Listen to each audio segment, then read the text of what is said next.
within Africa, what I see personally is a collaborative space where we can create value across multiple different sectors and across multiple different countries. And what does that require? It requires each individual to play their part. And more so than that is also for us to be able to collaborate to make sure that we are maximizing the value that exists amongst us. A lot of people founders here and a lot of developers here can attest that sometimes we build MVPs for even 4 months and 6 months, only to put it in the market and realize it's not going to work. People don't like it, it can't do anything. And then you have to build again for 6 months. Before you know it, that's 1 year. The best gift you can give to a human being is a chance. Yeah, exactly. A child that does not cry will die in the career. There are too many problems in the world for us not to be the solutions to them. There are too many of us pointing fingers, looking for other people to solve for things that we know innately we have a piece of the puzzle for. Think about the failures you've had in your life. Don't you learn more from failure than you do from success? I have. Absolutely, that's where the biggest lessons are. Yeah.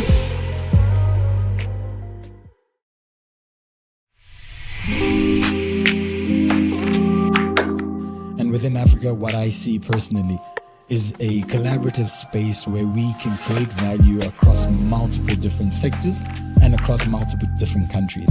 And what does that require? It requires each individual to play their part. And more so than that is also for us to be able to collaborate to make sure that we are maximizing the value that exists amongst us. A lot of people founders here and a lot of developers here can attest that sometimes we build MVPs for even 4 months and 6 months, only to put it in the market and realize it's not going to work. People don't like it, it can't do anything. And then you have to build again for 6 months. Before you know it, that's 1 year. The best gift you can give to a human being is a chance. Yeah, exactly. A child that does not cry will die in the career. There are too many problems in the world for us not to be the solutions to them. There are too many of us pointing fingers, looking for other people to solve for things that we know innately we have a piece of the puzzle for. Think about the failures you've had in your life. Don't you learn more from failure than you do from success? I have. Absolutely, that's where the biggest lessons are. Yeah.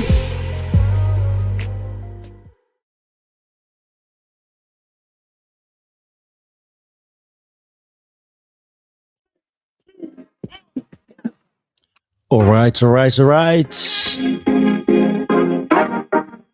Welcome to the Impact Masters podcast in collaboration with Retold Podcasts.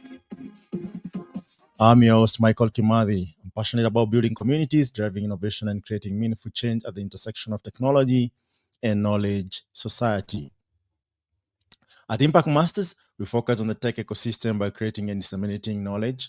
We tell authentic stories, acknowledging and preserving history, embracing civilization, and encouraging innovation. In all of this, we point out the impact and, most importantly, the actionable steps. Here, we are not just storytellers, we are disruptors of status quo in body, mind, and spirit. This episode is also part of Africa's Talking Retold podcast, powered by Africa's Talking. Africa's Talking is a leading developer platform. This show amplifies voices shaping the future of business and technology across continent and beyond. Our mission is to retell the stories behind innovation and transformation while equipping builders, leaders, and dreamers with knowledge they can apply.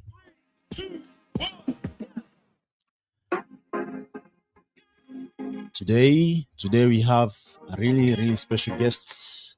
Last time there was a technical itch, but today we are here. Who will be joining us live? Someone who has dedicated over 3 decades of business development, organizational leadership, and strategic growth. Ryan Dewey Smith is the founder and CEO of Inperium, Inc., a non-profit organization that connects businesses and non-profits into a powerful, resource-rich network. Since founding Inperium in 2016, Ryan has led its affiliates to deliver life-changing services across 20 states in the United States, covering intellectual and developmental disability support, co-occurring disorder services, and health-related care. Ryan's leadership has been about more than growth. It's about promoting quality service delivery, efficient use of funding, and ensuring continuity of care, all while preserving the identity and mission of organization under the Imperium network. His philosophy of building strong pair relationships, supporting affiliates, and guiding organizations through change management has created a blueprint for innovative, mission-driven growth. Ryan, welcome to the show. It's an honor to have you here, and it's been a while coming. How are you? Mike, I'm fine, Michael. Thank you for the opportunity. It's nice to spend some time with you today. I really appreciate it. I apologize for the technical glitch last time, but I think we have that worked out and navigated today. Amazing. It's good to see you, man. It's always refreshing to see movers and shakers in different sectors of economy, in different sectors of the world, whom their story needs to be recorded, their lesson needs to be learned. And having to hear from you, given your busy schedule and what you do every day, is quite an honor for Impact Masters followers and the global ecosystem that really needs this change. What I just read is just the official, what is there. Someone can find it if you find out Ryan or Imperium Inc.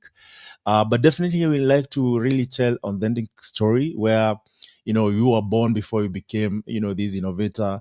There was the growing, and I've realized that over time, this growth, normal growth of human being contribute a lot to what they do later in life and the influence that they have and even the path they take in life. If you don't mind, you can give us maybe a background of who is Ryan before Ryan that we know today. And how was that? How was school? How was the, high school, university, and all, just be as detailed as possible. Understood, Michael. So I was born in the early 1970s in a little town called Muncie, Pennsylvania. So Muncie is near Williamsport. Williamsport, Pennsylvania might be fresh on people's minds because of the Little League World Series happens in Williamsport, Pennsylvania every year. Lived in Central PA for the first 5 years of my life with my paternal grandmother. I was only child son to teenage parents. So we lived with my Nan, I affectionately called her, until 1976 when we moved to the Philadelphia, Pennsylvania area. And then I spent the remaining part of my youth in and around Philadelphia and Reading, Pennsylvania. Liked to hunt, played baseball, was into motorcycles and cars as a kid growing up. Those were my hobbies. Studied psychology and business in undergrad, graduated from Alvernia University, which is located in Reading, Pennsylvania, in the early 90s, and then started with my first company, Supportive Concepts for Families, based there in Reading, Pennsylvania, where we served individuals who were adults with intellectual disabilities that were living at home with their parents, and we provided their parents relief services so that they could go on trips, go out to dinner, engage in social activities, basically through overnight respite and babysitting services. I did spend 1 year in Elkins, West Virginia, playing baseball as a freshman in college. When I realized that that career was headed nowhere, Michael, I pivoted to my studies and was happy to move back to Pennsylvania and complete my undergraduate degree that's very helpful in my business today. Today, I am married. I have 2 adoptive sons. One is 19. He's a sophomore in Coastal Carolina University in Conway, South Carolina. The other, Seth, is 16. He's a sophomore at Johns Island School in Charleston County, South Carolina, where I live now. In my free time, I like hanging out with my wife still and my boys, and also my dogs. And I do like to ride motorcycles with my friends. Occasionally pick up a golf club here or there. Would like to do that a whole lot more, but just can't seem to have the time to do that, Michael. Is that a deep enough dive on me for you that you were looking for? Yeah, I mean, that really paints a picture, but of course, I'll ask a few questions here and there. And we share a lot, man. Like, when I was also growing up, I chose not to really indulge in most sports, just because I found like, in Kenya, if you're not a marathon runner, I did most of my education in Kenya. there's no other sport that really has shown you can actually make a life out of it, and of course we'll get to know some of these details as we go on. But let's start from the beginning. Before Imperium, you led Supportive Concepts, which later became one of Imperium's largest athletes. Could you share with us what inspired your journey into human services and ultimately led to the creation of Imperium? Sure. I always had a love of helping people, Michael, from the time that I was a young child, adolescent, through young adulthood and into adulthood. It was very important to me to help those that were less fortunate or in need, that struggled to meet their day to day aspirations and desires. So I was always attracted to helping people.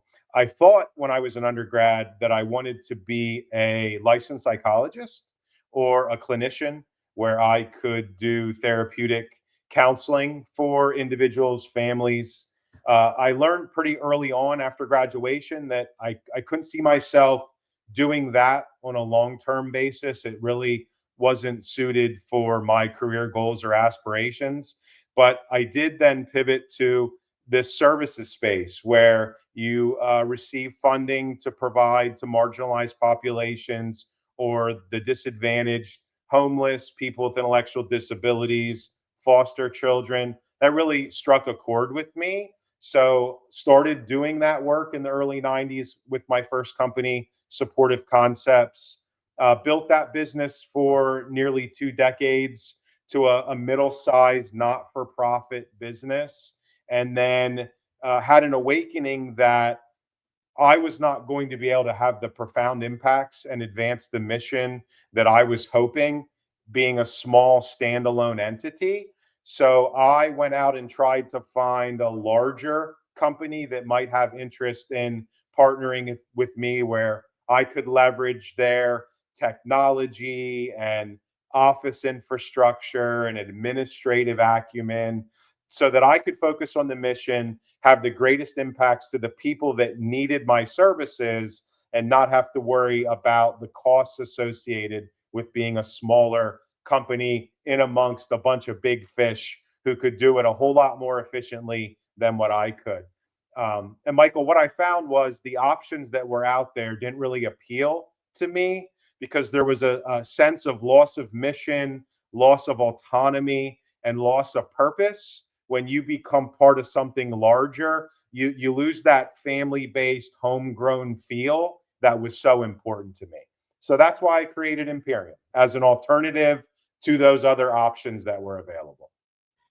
Interesting. And basically, when I listen to you, I hear some personal values that really shaped you to really even make these decisions.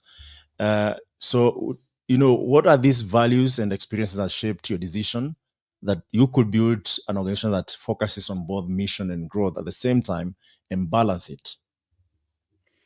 I really think being an only child, Michael, is a big driver in who I am and how I behave and act.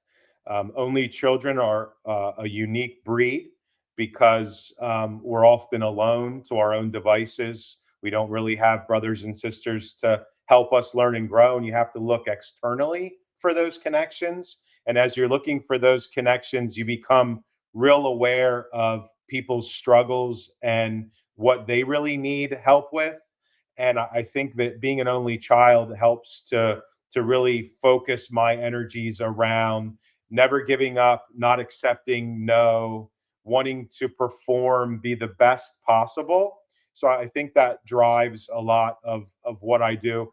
I changed schools. So kindergarten through 8th grade, I went to 8 different schools. So we were always on the move as a family, either for my mother's job or my father's. So having to adapt to those sudden changes year over year, get acclimated with new friends, meet new people, new teachers, new school layouts, I think really builds a degree of character in you that then helps to kind of shape your purpose and focus. And along the way, you run into and meet a lot of people that need help and assistance. And in the 70s and 80s, our support systems aren't what they are today. So it was very different. The family had to provide more of the care. There wasn't, this dependence on services that were available. So I would find myself being the person that would be out offering assistance to friends, neighbor, family, and that just continued through my career. And when I went into college, I wanted to study psychology to understand what made all of us tick. And for those that were making poor decisions, why that was, because I believe everyone is inherently good and no one wakes up in the morning, Michael, setting out to fail or not be successful. I just don't believe that that's mankind's desire. So I wanted to try to unpack and understand that. Absolutely. So when you look back at the early days, what was the biggest challenge in balancing service delivery with sustainable business development? Having others understand the importance of the quality of the engagement and the relationships that have to exist if we're going to be successful in meeting people's unmet needs. Some folks view jobs in health and human services as that, just a job. That is not what our jobs are. Our jobs are to partner, friend, become confidants, and assist people to be successful. That takes a special type of person, Michael, to work in our business and our industry. And it's hard to find people that truly want to do good and rise up to do good and align to what you see and the potential in others that they could achieve. I think that's today probably one of the largest struggles in all of our businesses, is finding those workers that are closest to the people that need the services and having them be excited about, pulling for, honoring, and respecting the people that we're trying to support and help.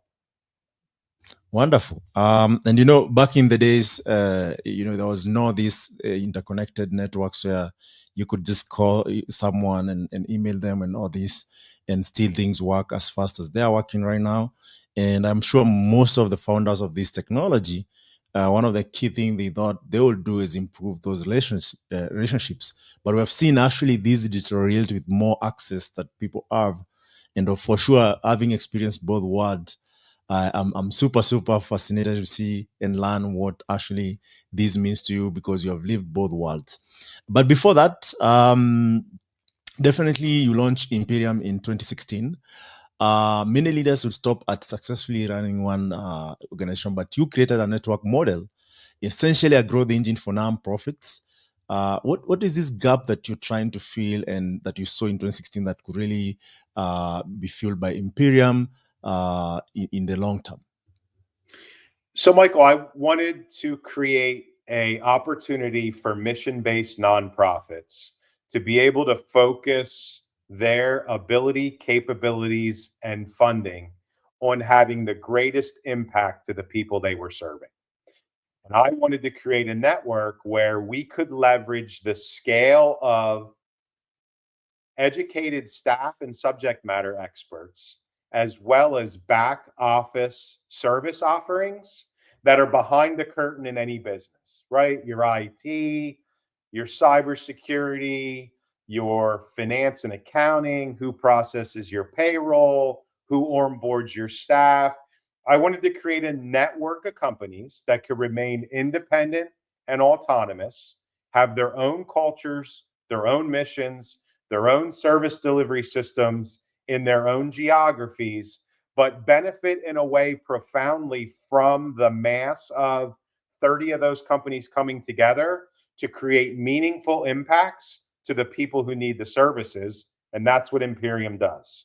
We are behind the curtain, providing all the back office services and support and the vehicle for the network to interconnect and intraconnect to solve problems in a way that doesn't jeopardize mission or autonomy.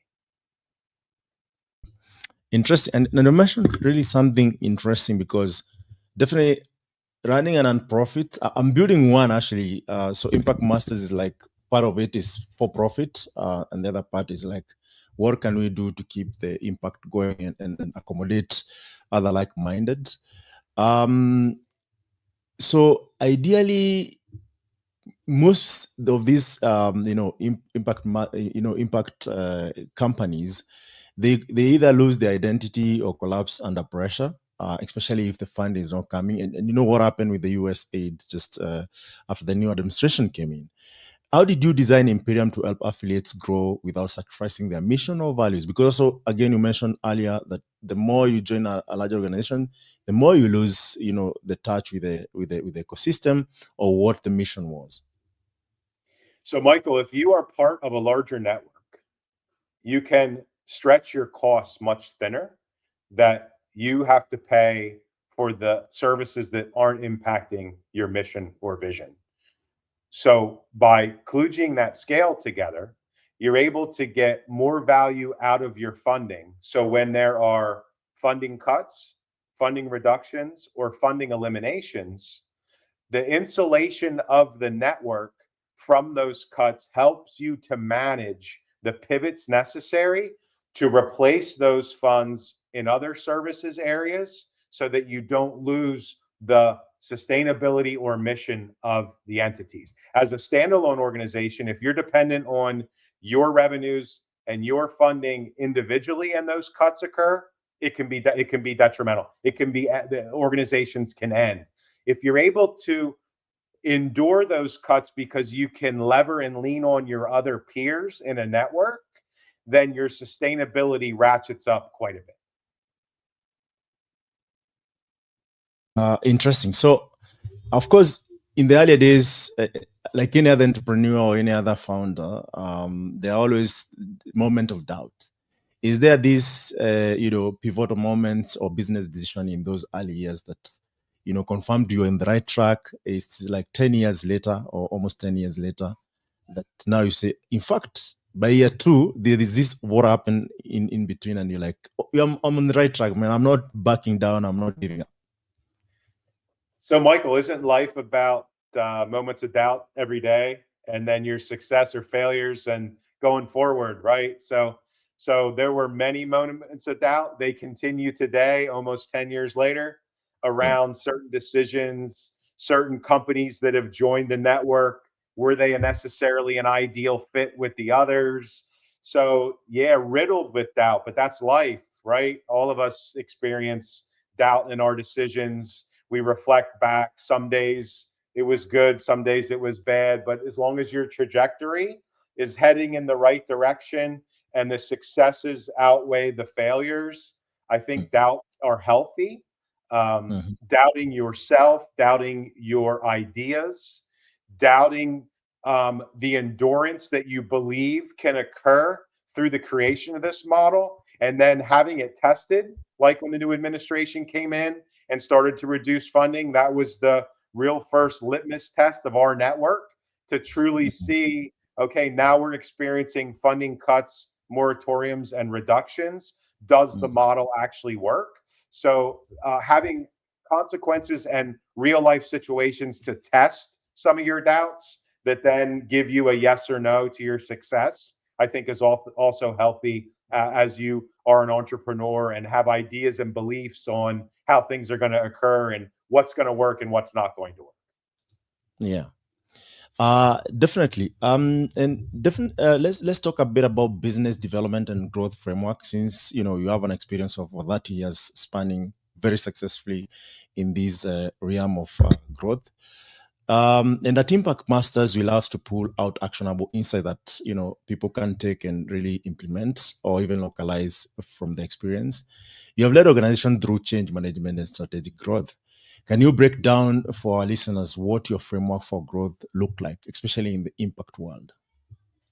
So growth is an interesting aspect because you have to have an appetite for it. Is the first change management issue that we have to struggle with sometimes.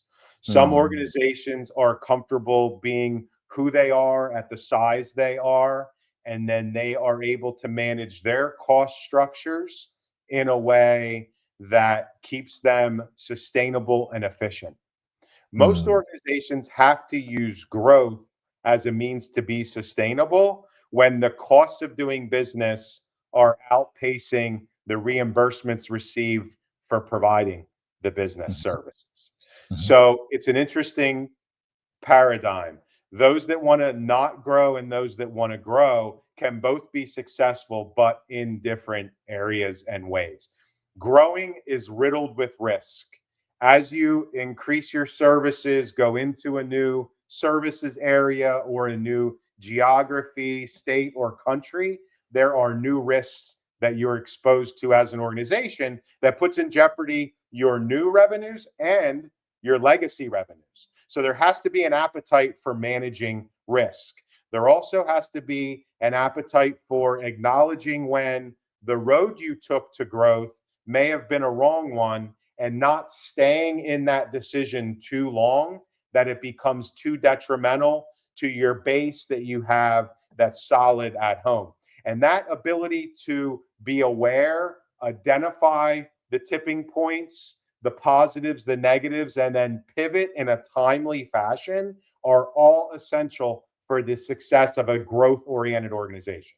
You can grow through affiliations or business partnerships. You can go through acquiring other companies. You can grow through de novo startup programs.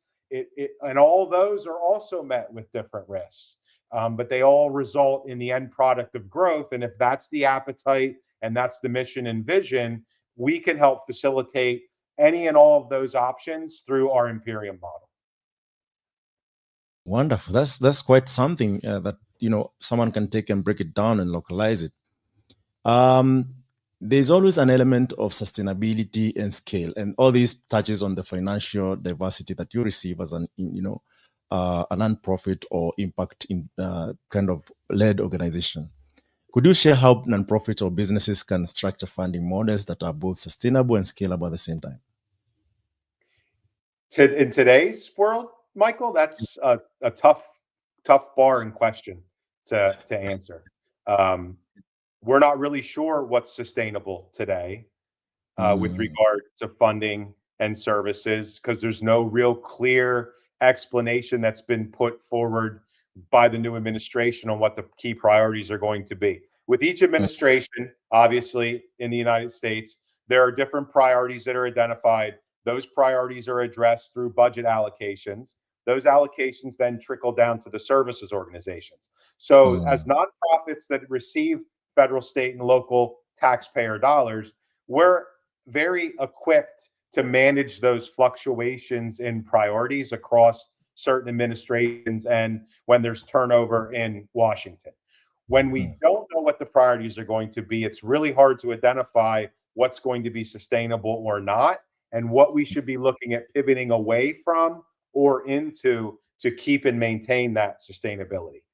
Philanthropic donations, Michael, are an eighth of what they were 5 years ago, and probably a 1/20th of what they were 15 years ago. So we don't see donors coming forward and making large gifts to our nonprofits through fundraising efforts. So we've had to find other means and other ways to replace those revenues. And that's through diversified business payers and arrangements. So entrepreneurial services like telehealth, some IT and cyber or employee health record development that you can then sell as a subject matter expert that drives in other payer revenues are really key to creating some of that sustainability. Looking for government to bail us out or new government monies to be put forth is really a way of the old and not the new guard. So we really have to pivot in some of our thinking. Interesting. And in your experience, do you think maybe an impact organization creating a revenue stream through innovative co-creation with the participant of the impact is the way to go going forward? And on the same breath, you can actually, because government actually changes according to their priorities. As an avid expert in the world of impact, is there, if today Donald Trump called you up and said, Ryan, I know your work and I think you have something to contribute, would there be different strategies you would advise, or any other world leader for that matter, or country leader for that matter, that really change the spectrum of how impact organizations should run in a better way? Because you've seen also despite the cuts and the change of tact, is because also some of the impact organizations have always taken advantage of, here is the funding, you're free to use it, but some of the time, or most of the time, the funding doesn't actually go to the needy or the purpose that it was asked for. And 90%, you've seen some of the organizations using 90%, over 70% for administration matters, as opposed to the other way, where 70% goes to the people or the purpose that it was intended for, and 30 goes to administration. So are there some experience that you have that could really help even advise the policy? Because the truth of the matter is, we need purposeful organization, we need impact organization. So, Michael, just as a side note, Imperium's companies' administrative costs are near 10% of their funding. So nearly 90% of all of the dollars received by our companies actually go to the end user service recipients.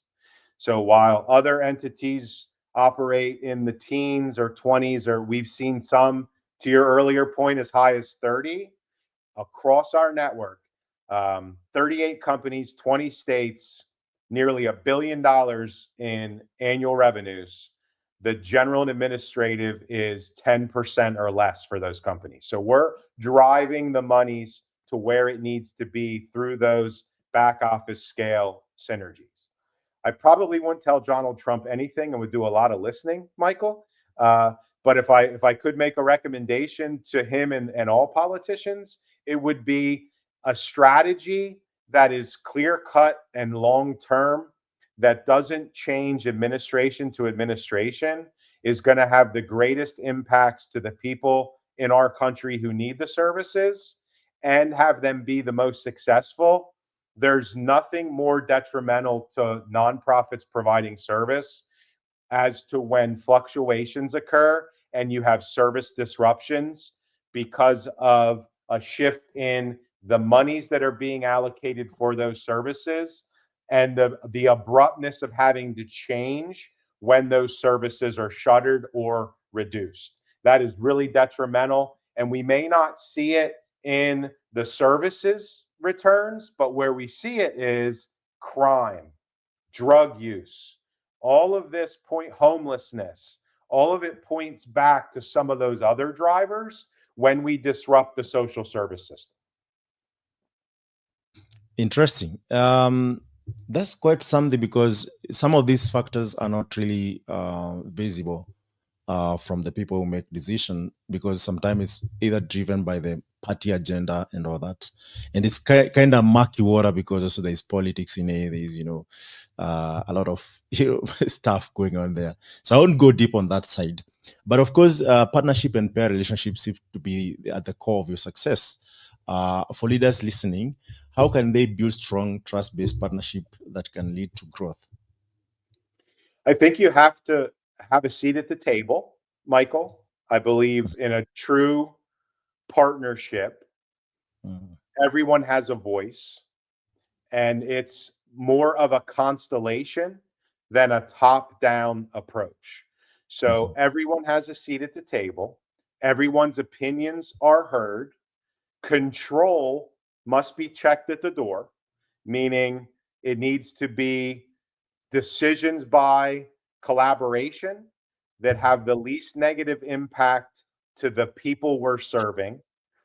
And you have to be open to feedback. You have to listen to, respect, and honor when you receive feedback that you may not want to hear, that may be opposite of what good you think you're doing, and then respond to it not by retaliating, but by changing course and having open and transparent dialogue with all of those that are at the table. Interesting. So let's change a gear a bit and talk about innovation, technology, and disruption, because it's very evident in the Imperium way of operating, where you have really managed even to keep the percentage low. And I can see our listeners saying that 90% is absolutely amazing, because it's quite understandable. Now you have 90% to work with. From David Innocent, who is following through this conversation. So one thing that stands out about Imperium is how disruptive, the traditional nonprofit model, you are going about it. Instead of being limited, you have created a partner network that shares services and resources. How do you see this as innovation in nonprofit and business space?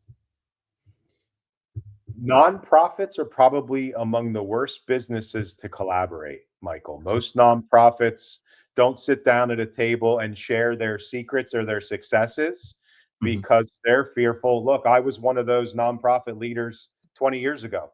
I wasn't going Mm, to sit in a room and share with my peers what was working for me to recruit staff because we're all trying to get at the same staff, the same piece of funding, the same donation from the same donor. Um, but if we're going to be successful, we have to figure out how to do that collaboratively as a group. And leveraging the back office is the simplest way to not have to share your trade secrets, create the cost savings so you can reinvest in your business through taking off of the shoulders of the nonprofit generally what most nonprofits don't want to deal with: corporate mm, insurance renewals, worker compensation coverage, unemployment claims, health and welfare benefit management, onboarding of staff, running of reference checks, payroll, legal matters. Those are things generally nonprofits aren't good at, nor do they want to spend their days doing. By using the scale of a group through a partnership, an affiliation, a collaboration, to tick off those most expensive drivers of costs that you mm, can kludgy together, give you mm, that savings to be able to be more sustainable as a nonprofit. One mm. of the biggest ones today is IT, right? Two-factor authentication to deal with cybercrime, how your Yeah. backup is dealt with.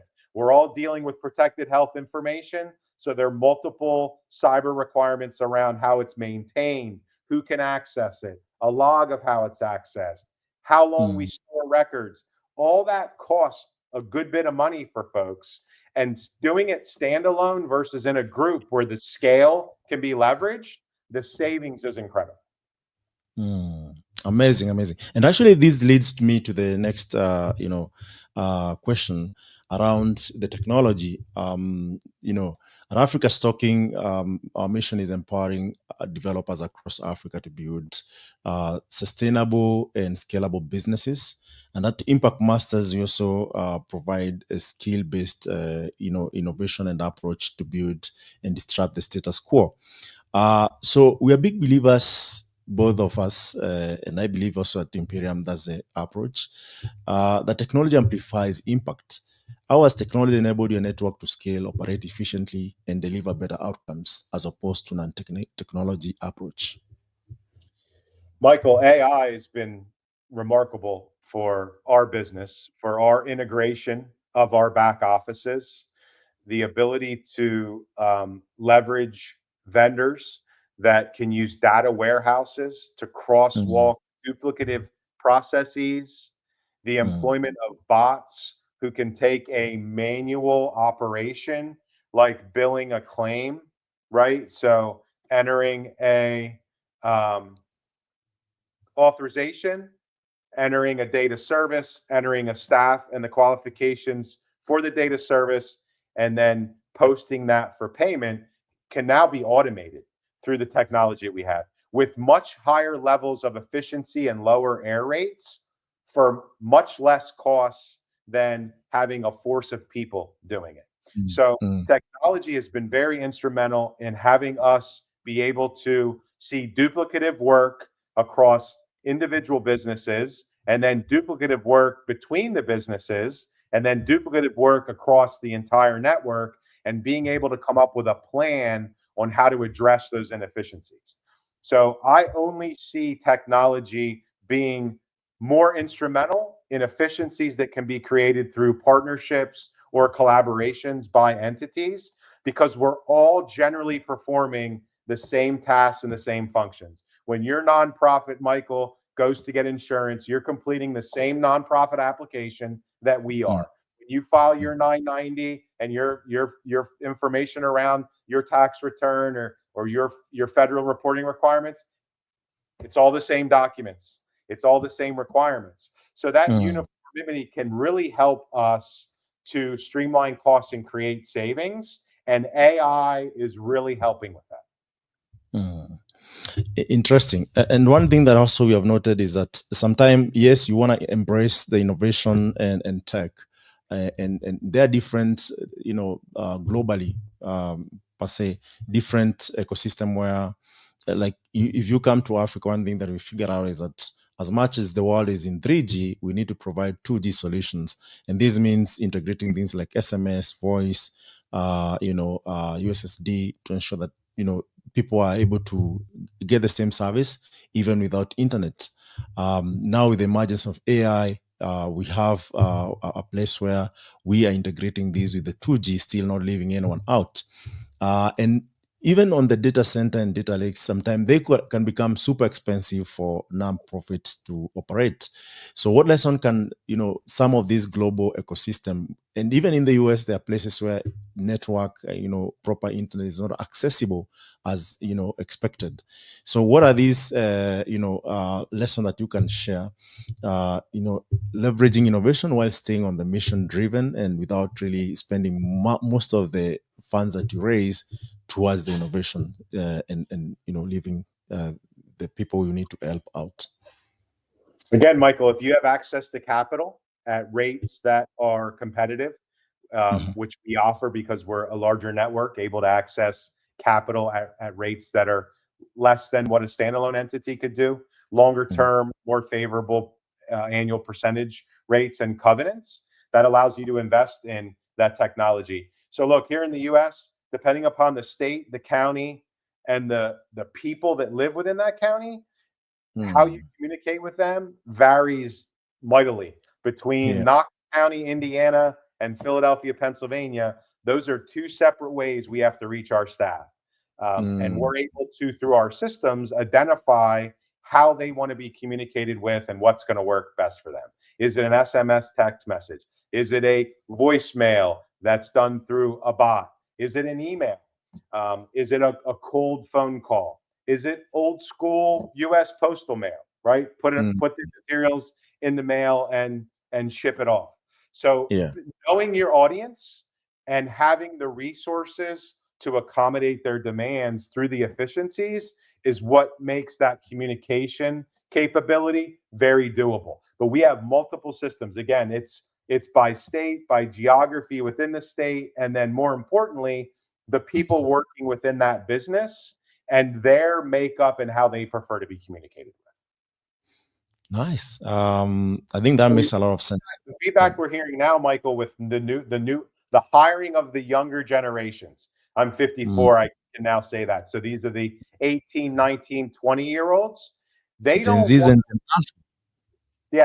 want to read anything, Michael. They want to have it dictated to them. So when a form is put in front of them, they want the TLDR, too long didn't read. They want the short abbreviated, here's what this is about and why you should sign it. They don't want to take the time to look at the documents. So we're now working based on the new hires asked to create all of those mechanisms that meet this new generation of employee who they only don't want text messages, phone calls, or voicemails. They want Cliff's notes on what the real issue is in as few words as possible, told to them. They don't want to take the time to read. So again, it's all about adapting to that technology. Wow. Yeah, and there's emergence of TikTok 1 minute, 2 video, 1 minute, 2 minutes video where you have to make a point, or someone scrolls or swipes left or right, and everyone else is taken up on that reels and shorts and whatnot. And it's good you mentioned this side of the world because there's this generation that really needs the help and support and mentorship.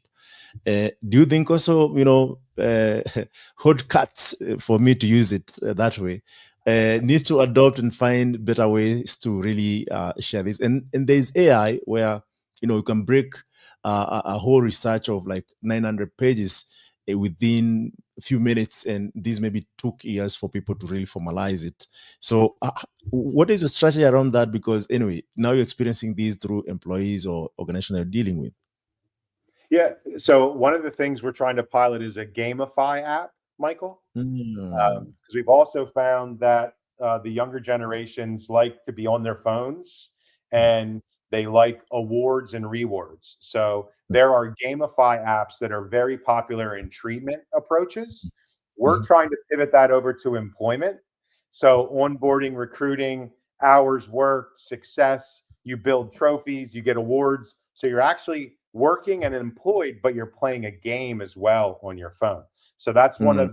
one of the ways we're trying to innovate around keeping employees engaged. You know, we used to call it an elevator pitch, right? For us old people, whatever you Yeah. could say about your company as you went from the first floor to the second floor in an elevator. Well, that used to Yeah. take in the old days 60 seconds. We now have what, 20 before people decide to move on. So faster Yeah. cadence, right to the point, cut out the fluff.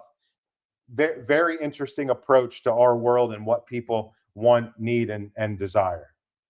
An amazing approach right there. And I've seen also even corporate world even take up the challenge, if it's a dance challenge or whatever it is, just to send the message that, we can relate. But for me, I find that a bit weird because you're trying to fit, you're not offering any solution that really people can use. But of course, And even Michael, before, yeah, it's a full time. This TikTok, Facebook, Instagram craze. We yeah, have to hire full time people who just manage it. It's job. It creates jobs. You have to yeah. be on top and relevant and current. And current isn't posted one time this week. Current is Mm. posted within the last 15 minutes. Current. Yeah. Uh, Yeah. it's definitely a different way of thinking. Absolutely, absolutely. So let's talk a bit about leadership and philosophy. Since you've had a span of 30 years of different leadership roles, very successful. What are the biggest lessons you have learned about leading through uncertainty and change in the world of impact?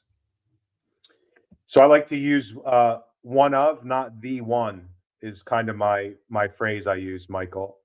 As Mhm. a leader, any leader, it takes more than the leader to have impactful change, and you need a Mm, team, and you need believers and supporters of your mission and your change and your leadership. mhm, So it becomes a one of versus the one that makes that happen. So I believe that as a leader, it's our job to empower other leaders in and around us in order to be successful. And that's a struggle. Competing mm, personalities, dominant thinkers, the more people you add to that one of group, consensus becomes more divergent. There's more conflict, there's more confusion that you have to navigate. But being able to partner and listen to feedback without judging and mhm, recognizing that inherently all people are good and we're all driving towards the same end mission is mhm, sometimes difficult to manage. It, to your point, herding cats. Sometimes that's probably easier than trying to get a team to function together and point in the right direction and go for the goal because of all these outside forces that are competing against that team collaboration and efficiency. But in my mm. experience, a leader alone cannot be successful. It takes all of the group and beyond to be successful in whatever change or issue you're trying to accomplish. Absolutely. On the other side, there's always culture and people. And as you scale, actually, we realize the diversity of culture is quite realistic in every way. And when you work with different organizations from different part of the world, this is a reality that you can't really ignore. But this is actually what is at the center of any organization. So, how do you yourself nurture talent and leadership within Imperium's network? uh, with cognizant that there are people involved and there are different cultures involved. That's the beauty of the network, Michael, because we're not a merging entity where we're taking multiple organizations, putting them together, and one survives and comes out on top. And that's the leader.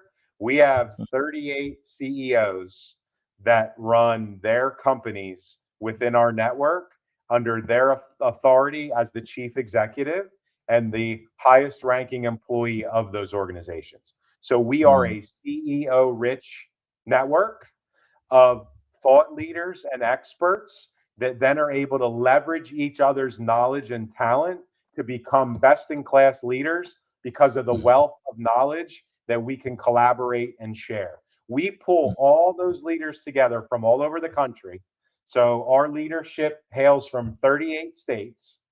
Even though we operate in 20 states, or some of our leadership is living in states where we don't operate. We bring them together every month and we do a 3-day leadership series where we all get together, including me, and we meet over 2.5 to 3 days and talk through all of the issues that are ahead for us. We provide updates on what has occurred from the last meeting. We identify a work plan for the coming 4 weeks to the next meeting, and we collaborate across all the issues that folks are having and struggling with in their businesses. Beauty of the model. Wonderful, wonderful.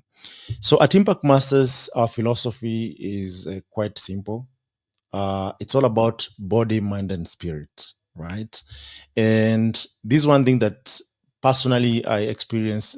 If the mind is not right, the body will always not cooperate.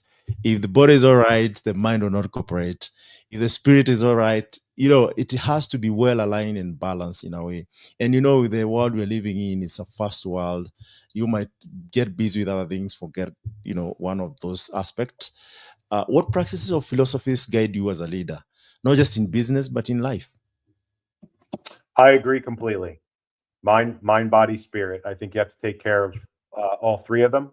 And I think you have to give them equal care and feeding, but it's sometimes you need to give one part of that a little bit more when it starts to struggle, and being aware of that.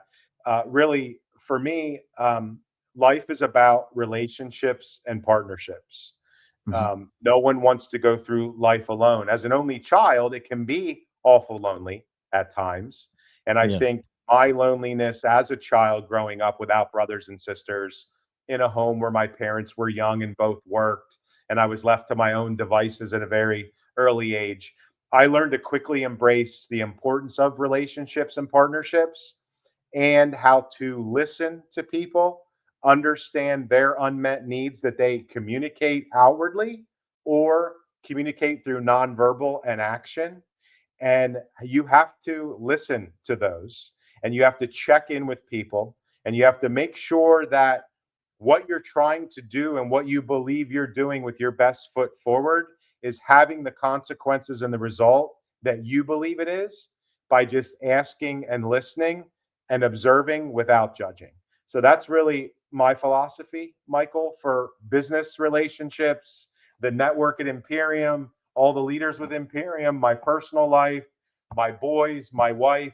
That pretty much drives who I am and how I address situations. Not everyone's going to like me for who I am. Not everyone's going to believe my answers are correct. Not everyone is going to believe that my thinking or my ideas are grounded in their best interests.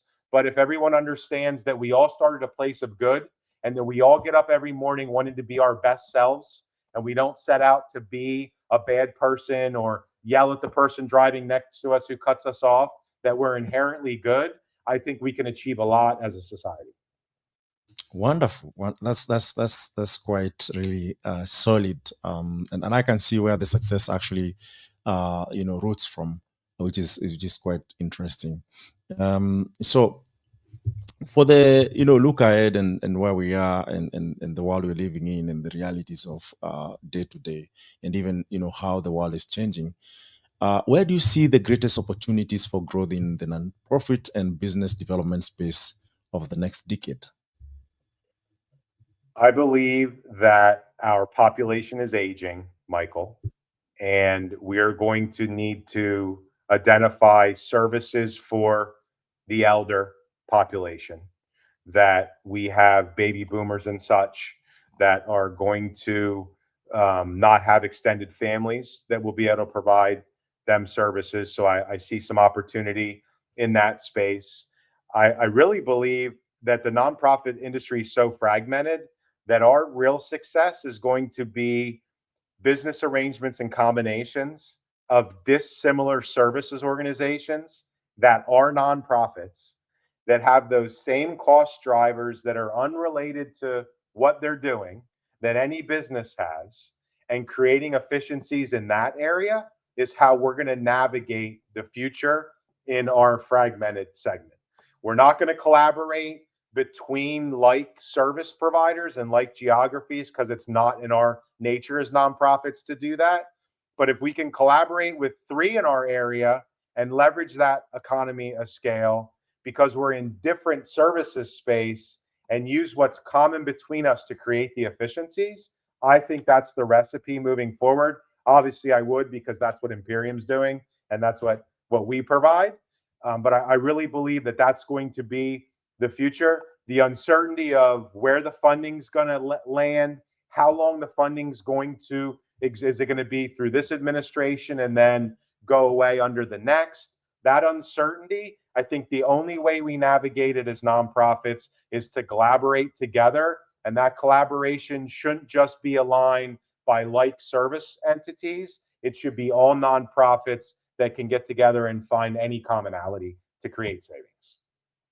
Oh, wonderful. You know, one harm why is for-profit Impact Masters is because we realize with 1.56 whatever billion people in Africa, one of the key things is that, you know, young people, like most countries, the median age is like 17, 18 years old.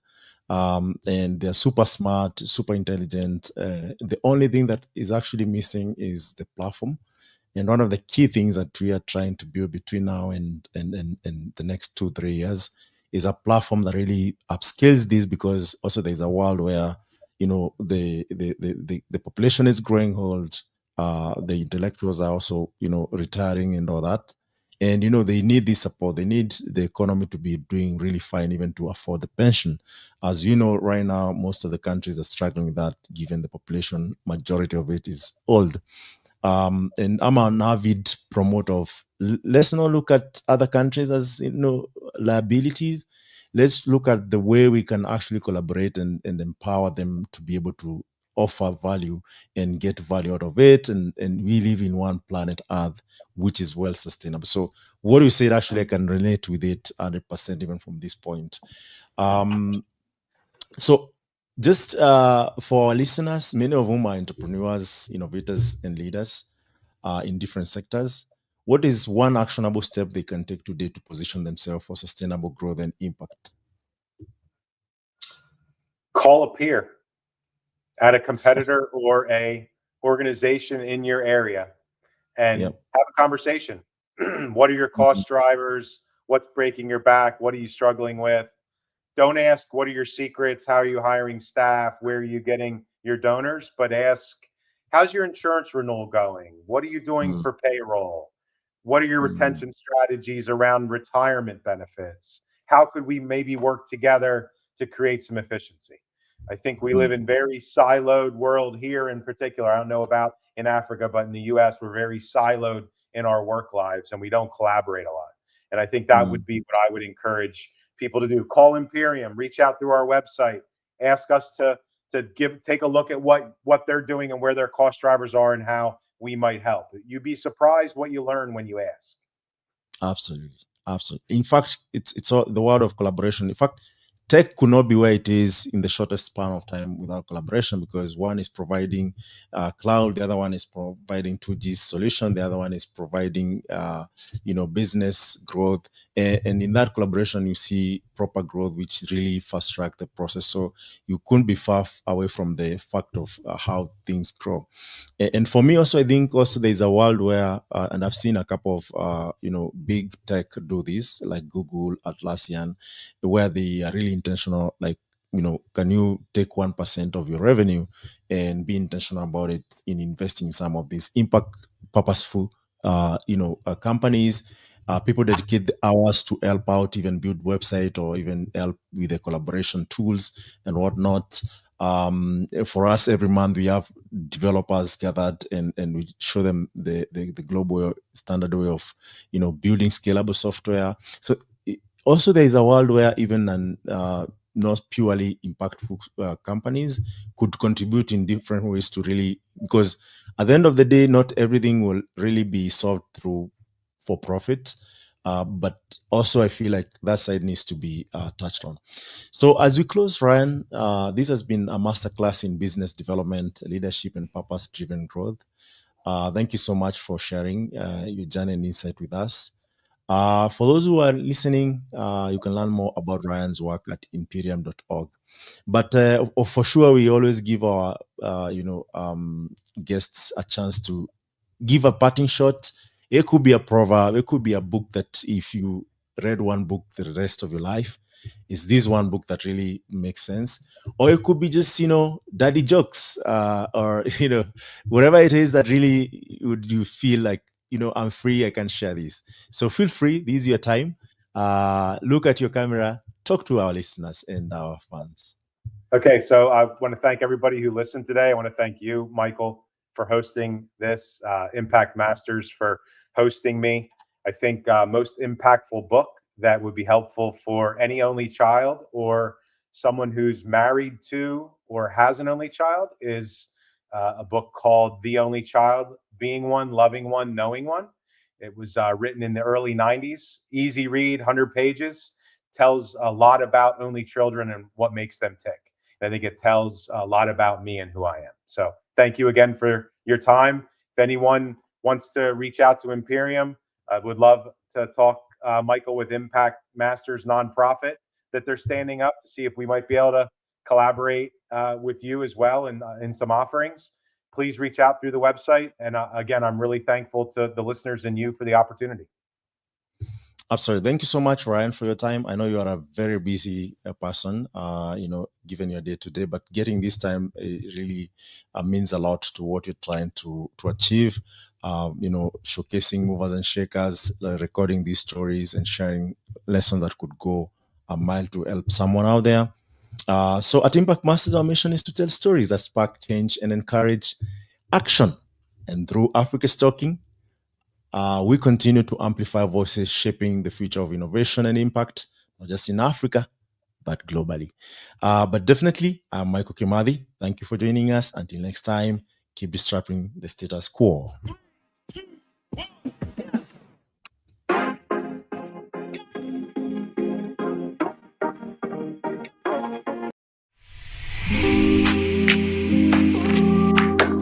And within Africa, what I see personally is a collaborative space where we can create value across multiple different sectors and across multiple different countries.